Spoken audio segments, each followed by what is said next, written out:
Welcome to another Walter Football video. I'm Charlie Campbell, Senior Draft Analyst. Now before we get going here, I suggest you click into the settings here, speed it up to 1.25 or 1.5. I think that makes these videos a lot better. Also, this week's mock is a little bit different. I have a lot of, I feel, interesting picks here, some kind of, a lot of new ones. The whole top half of the first round has been changed up here with some huge developments. So I'm going to dig a little deeper into why I'm projecting some of these picks. And now keep in mind, when I do a mock draft, I'm writing what I think NFL teams will do, not what I think they should do, because my opinion's irrelevant. What I want is to get where they're valuing players and pass that on to you guys and try and give you guys accurate information. That's what I strive for. I don't care about my opinion. It's irrelevant. Doesn't matter. Let's get into the mock. All right, first overall pick, Jacksonville Jaguars, Trevor Lawrence, no-brainer. Jags need a franchise quarterback. If they get the number one pick, I think that this is just such a huge deal for the team in Duval. Lawrence would be a great fit in Jacksonville and that community, I believe, as well. But obviously the guy is just a phenomenal quarterback prospect and would be the centerpiece of a renaissance for that franchise. Second overall pick, I have the Jets taking Penei Sewell. Now this is an interesting one because the Jets beat the Rams, so they lose out on the number one pick as it stands right now. And now they are in a tough decision because they have some flawed quarterback prospects to pick from, or do they build around Sam Darnold?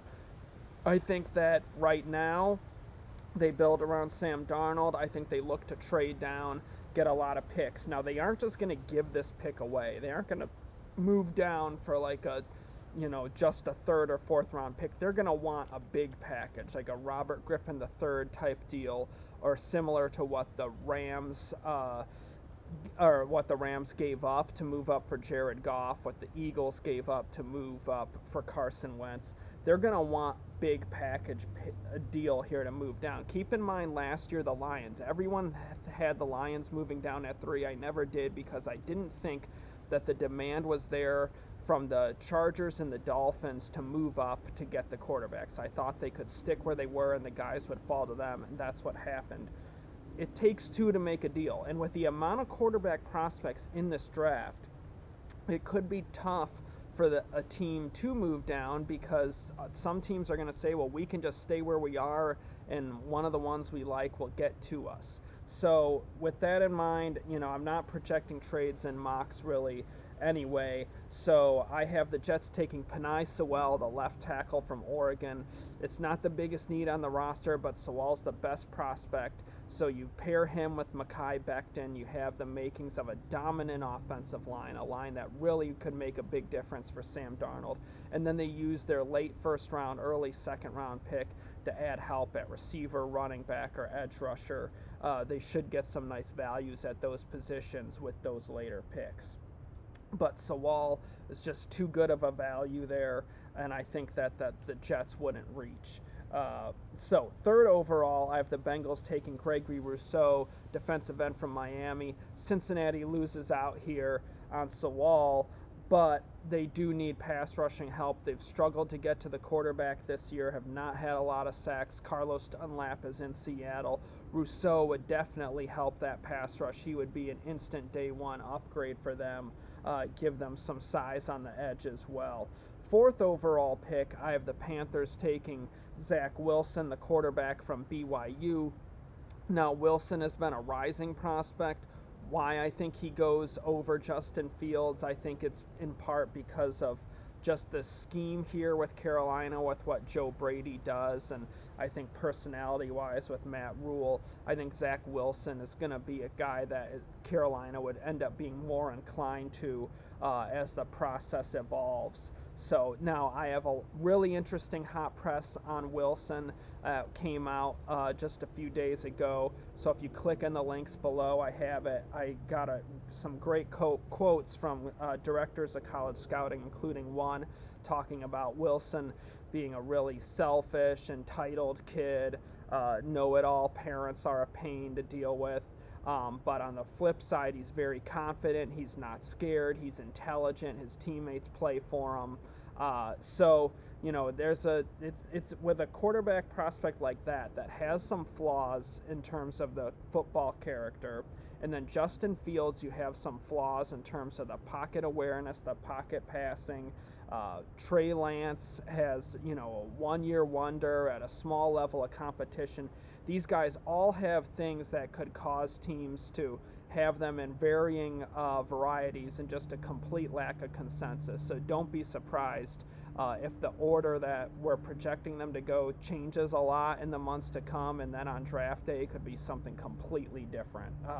But outside of Lawrence at the top, there isn't really a sure thing. So you're going to see some variety, which I like, makes it exciting. All right, 5th overall pick, I have the Falcons taking Justin Fields, quarterback from Ohio State, bring the local kid back home to Georgia, make him the centerpiece of the rebuild in Atlanta. Atlanta would have to get pretty creative here to move Matt Ryan, but if they can't, Fields could sit behind him and learn, and then eventually take over as the franchise quarterback. 6th overall pick, I have the Dolphins taking Devontae Smith, wide receiver from Alabama. Now, I think Jamar Chase is a better prospect. He has a better skill set because he's got a thicker NFL build.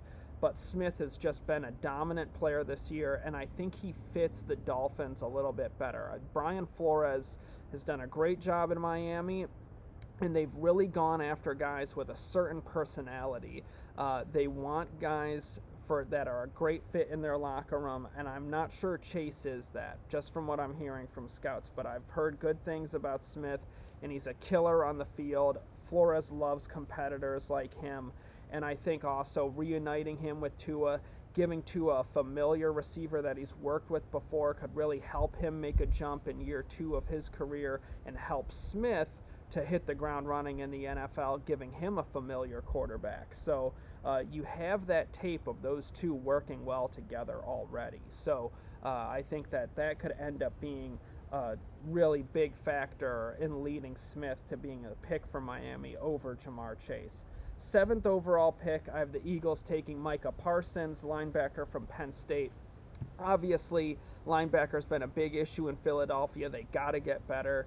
Parsons, in-state guy, plug-and-play upgrade for them. 8th overall pick, I have the Cowboys taking Patrick Surtain II. Chidobe Awuzie entering free agency. Their defense has got to get better. You put Surtain with Trayvon Diggs, reunite those Alabama corners, and now you have two big corners that can run, could really help the Cowboys defense to start making some strides. 9th overall pick, I have the Chargers taking Kyle Pitts, tight end from Florida. Now, that's not the biggest need on the roster, but Hunter Henry's entering free agency. They've tried to do extensions. They just cannot come to an agreement. It wouldn't be surprising to me if they decide to not franchise him 2 years in a row. That's starting to get pricier. So if Henry leaves in free agency, that's a big hole. Pitts would be an awesome weapon in that offense, would be a really great player to give Justin Herbert. So Pitts to the Chargers. 10th overall pick, I have the Giants taking Jamar Chase, wide receiver from LSU. Definitely great deal here for the Giants to get Chase at 10th overall. Could be a dynamic receiver for them, a number one receiver that they so badly need. Having Chase, Saquon Barkley, Evan Ingram, now you're really cooking with gasoline. You're giving Daniel Jones some tools to work with. I think that would be a really nice draft for the Giants. 11th overall, I have the Lions taking Trey Lance, quarterback from North Dakota State. I think this pick makes sense in terms of the Lions are going to have a new regime. New regime can take their own quarterback, maybe trade Matthew Stafford to a team like the Patriots or the 49ers or the Colts, depending on what happens with some of these other veterans like Cam Newton, Jimmy Garoppolo, Phillip Rivers. There'll be quarterbacks shuffling around the league this offseason as usual. And the Lions could maybe move Stafford, but give him the chance to win a big one before he's done, and give Detroit an extra pick to help the rebuilding process. 12th overall, I have the 49ers taking J.C. Horn, the cornerback from South Carolina. I think Horn might not have the greatest of skill sets, but he is a really good, polished player, just a pure football player, runs the route, prevents separation, can handle big receivers. I think he'd be a nice fit there in the 49ers defense. Pair him with Richard Sherman, you have two talented corners, and in time when Sherman's done, Horn could be that number one guy for the 49ers. 13th overall, I have the Broncos taking Elijah Vera-Tucker, left tackle from USC, has also played guard, but I think with his versatility, the Broncos could move him to right tackle, and now you have bookend tackles to really help that offense, give them much more consistent pass protection for Drew Lock. 14th overall, I have the Vikings taking Kwity Paye, defensive end from Michigan. They could use some more youth on that defensive line. Obviously, Donnell Hunter's coming off a serious injury next year, and now with DJ Wonnum showing a little bit as a rookie here, now you have a three-man rotation, and Paye has the size where you can move him inside in the sub package. And so you could have all three rushing the quarterback. That would be fun to see in terms of the speed to get upfield that those three would have. So the Vikings could use some youth on the defensive line. There isn't really a good tackle prospect, I think, necessarily worthy of going top 16. Maybe Davion Nixon from Iowa if he comes out, but I have him in my 2022 mock right now. But at any rate, Paye would be a good fit there in Minnesota.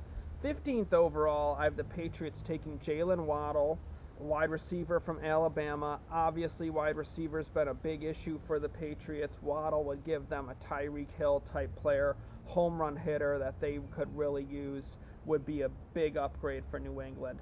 16th overall, I have the Bears taking Terrace Marshall, a wide receiver from LSU. Obviously, Chicago has a big situation on their hands in terms of Allen Robinson, the best player on their offense, maybe the whole team, aside from Khalil Mack, entering free agency. And if they can't re-sign him, that's going to be a huge hole in the offense. Even if they do, it wouldn't hurt to add more receiver talent to help make that offense more potent. Marshall and Allen Robinson would be a really nice combination of size, quickness, make it really tough on defenses in terms of double teams once Marshall gets rolling. 17th overall, I have the Raiders taking Carlos Basham, the defensive end from Wake Forest. Basham definitely would be an upgrade for the Raiders. They need more pass rush, and he's solid and tough against the run. Really well-rounded player. Not a pure speed demon off the edge, but a tough player that has been consistent at getting after the quarterback and has shown gradual improvement. So I think he still has upside to get better, and the Raiders' defensive line needs help. 18th overall, I have the Ravens taking Andre Cisco, left tackle from Texas. I'm sorry, that's Sam Cosmi, who I have going next to the Redskins. I have the Ravens taking Andre Cisco, the safety from Syracuse. And Baltimore could use some safety help. Earl Thomas is gone. Cisco would be a great fit in that defense. He is such a ball hawk, great instincts. Is coming off an injury from a pregame collision, so his draft stock is fluid. Let's see how it evolves here. But definitely Cisco would be a nice fit in that defense. Give them a real ball hawk on the back end. Might remind some Ravens fans of the Ed Reed days. So now we get to 19th with Sam Cosmi and Washington Redskins. They could use a long-term left tackle. Trent Williams traded away.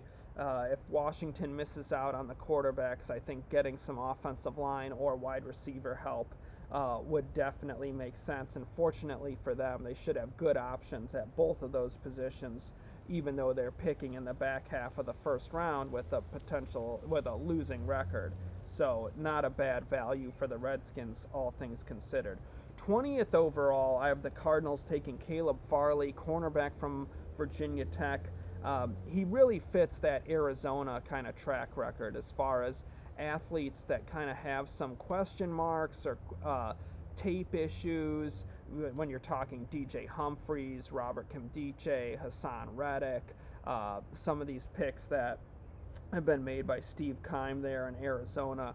But Farley has a great skill set, is big, fast, athletic, had a bad 2018 season of tape, rebounded, had a really good 2019 season of tape, but he's had some serious injuries. So don't be surprised if he's a guy that's sometimes projected way high or way low, because it's really going to vary by teams and how they value him medically. It wouldn't be surprising to me if some teams just flat out flunk him medically. But we'll see more on that as we get further down the line into the combine and the medical exams. 21st overall, I have the Dolphins taking Zaven Collins, the linebacker from Tulsa. He's a great fit in that Miami defense. Brian Flores, I think, would love to grab a guy like Collins. He can rush off the edge in a 3-4. He can play inside linebacker in a 3-4. In 4-3 sets, you can play him at Sam linebacker. You can play him in the middle. He's 6'4", 260. He can run. He's athletic. He's made a bunch of big plays in pass coverage this year. Check out his pick 6 walk-off overtime winner against Tulane. Amazing play there from Collins. So he would just be a great fit for Miami, and I think that they would love that. This pick makes so much sense because the Dolphins could use linebacker help and more edge rush across from Emmanuel Ogbah, so Collins could really help them in a variety of ways. 22nd overall, I have the Bucs taking Aiden Hutchinson, defensive end from Michigan. I think this pick makes a ton of sense in the short term and long term in Tampa Bay. Long term, Jason Pierre-Paul isn't going to be able to play forever. Shaq Barrett, see how his contract situation with the Bucs evolves. In the short term, Hutchinson gives them a base end and rundown situations where you can keep Jason Pierre-Paul fresh, kind of keep him more as a designated pass rusher, so he's fresh in the fourth quarter when you really need a rush.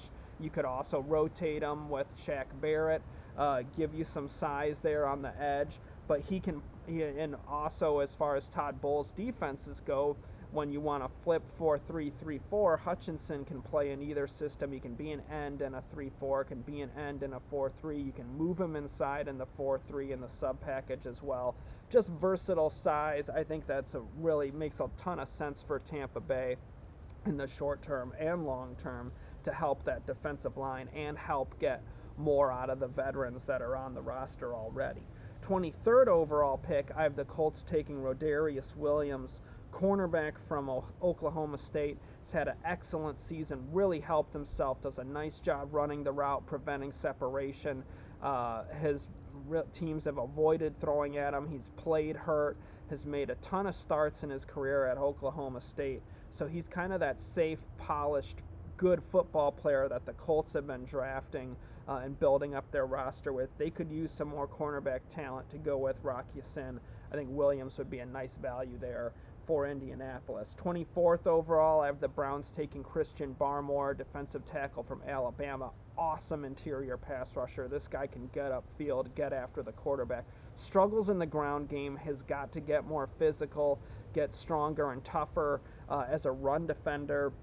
But with the Browns, I think with Sheldon Richardson probably going to be off the team in a year or two, maybe they bring him back. But, you also have to keep in mind they have to pay Baker Mayfield and Nick Chubb. They're going to have some contract decisions at wide receiver as well coming up. They just paid a ton of money to Myles Garrett. So you might not have the money to keep on having higher-priced veterans, guys like Sheldon Richardson and Olivier Vernon. So you might want to get some cheap young talent on that defensive line to balance it out so you can spend money other places and still have a good defensive line around Myles Garrett. So Christian Barmore, you get an interior pass rusher, put him next to Garrett. That is going to be a nightmare for offensive lines in terms of double teams when you put those two next to each other. So that could be a really nice value for the Cleveland Browns. And I think in time, Barmore will become a better run defender. As a young player, needs some time to develop. 25th overall, Jaguars, I have them taking Paris Ford, the safety from Pitt. This is a plug-and-play upgrade for the Jags. Paris Ford is just a phenomenal football player. Not the biggest of guys, but man, he is just a pure football player. The instincts are excellent. He's versatile. He can cover slot receivers in man. He can cover tight ends. He can play strong safety, free safety. He's always around the ball, had 100 tackles in 2019. This year was having an excellent season. even in the chaotic year before, calling it a year a little bit early. But the Jags need a lot of secondary help around C.J. Henderson, and Paris Ford would really help them right away. 26th overall, I have the Jets taking Travis Etienne, running back from Clemson. I think when you pair this pick with Sewell, when now you have two giant, big, mean, tough offensive tackles, and then you give a speed back there behind them, that could really help the Jets offense in terms of running the ball, getting into more third and manageable situations. And then if you're building around Sam Darnold, you give him an outlet weapon like Etienne, a guy that can take a check down pass and rip off a chunk gain right away with his speed and explosiveness. I think this pick makes a lot of sense for helping the Jets in terms of becoming more consistent on offense, and would really help their young quarterback make a big step forward. 27th overall, I have the Titans taking Rashad Weaver, edge rusher from Pitt as well. Now, the Titans tried Vic Beasley. He didn't work out. Jadeveon Clowney got injured. Weaver would give them a young edge rusher to build around. Really nice player. It looked excellent this year coming off an injury, and I think he has upside where he's going to be even better further year removed from it. So the Titans need more pass rush, and Weaver, I think, is a solid pick late in the first round. 28th overall, I have the Steelers taking Jeremiah Owusu-Koramoah. Devin Bush coming off a serious injury. Pittsburgh has always invested a lot of big resources into that linebacker position. You see a lot of first-round picks going in that direction, and I think with the value there, he makes a lot of sense. Helps them in pass coverage, helps them in the run defense. He would really help them in terms of defending the teams in the division. With Baltimore, with Lamar Jackson, he can be the spy. Helps neutralize the running ability there with the Browns rushing attack, and then also with the tight ends. Kamara, really good in pass coverage. You can line him up on Mark Andrews, help him, Austin Hooper as well, and the mobility of Joe Burrow. So I think he really helps the Steelers in terms of those divisional games. I like that fit for them. 29th overall, I have the Saints taking Javon Holland, safety from Oregon. Malcolm Jenkins is aging. He's gotten picked on some this season. Here's a young understudy that could really help them. Ball hawk. Holland is just dangerous downfield and a really good special teams player as well, although probably won't use him that much there because you want to protect him from injury. But Holland would be a nice value for the Saints late in the first. Another nice value, Alex Leatherwood, left tackle from Alabama. I have him going 30th overall to Buffalo. I think that would make sense for them to really beef up that pass protection for Josh Allen. You got to keep him healthy. You want to keep him healthy for the long term. Leatherwood's an excellent pass protector. He's big, quick, athletic, just so hard to get around him in pass pro. He needs to improve the run defense, but late in the first round, you're not going to get flawless prospects. You're going to get some guys that have some things that need to be worked on, and I think the Bills coaching staff and the way they've developed players, they'll be able to take care of that with Leatherwood, and in time, he'll be a well-balanced football player. 31st overall, I have the Packers taking Jalen Mayfield, right tackle from Michigan. I think this pick makes sense in the short term and the long term. When you think of short term, it never hurts to improve the protection for Aaron Rodgers and the blocking in the ground game. Mayfield could start out at guard, then you can move him to right tackle, and you have some long-term bookends there with David Bakhtiari and for Jordan Love in the long run. But in the short term, he helps Aaron Rodgers right away as well. 32nd overall, I have the Chiefs taking Shaun Wade, cornerback from Ohio State. I think the Chiefs could use more secondary talent. Wade has some flexibility where you could line him up as a slot corner, outside corner, has played some safety. Just helps them in the secondary in terms of depth and mismatches, taking those away, and how you're going to deploy your secondary. So I think Wade would be a nice pick for the Chiefs late in the first round. So that is this week's mock. I really appreciate you guys watching. Check the links below, prospect rankings, links to our mocks, and of course the hot press on Zach Wilson. Some really interesting stuff in there. I hope everyone had a great Christmas. I hope all of you guys are safe on the New Year's celebrations. I know that it's been a crazy year, so have some fun. No matter what you do, you deserve it. You guys are awesome. I appreciate you guys so much. Please like the video. Please share it. Send it around to your friends. We're trying to grow the channel here. Check out our links on Walter Football. And you can follow me on Twitter at Draft Campbell. You can follow Walt on Twitter at Walter Football. But you guys are awesome. I hope you had great Christmases. Happy New Year. Let's make 2021 awesome together. I appreciate you guys. Take care. Be safe. I'll be back with you soon.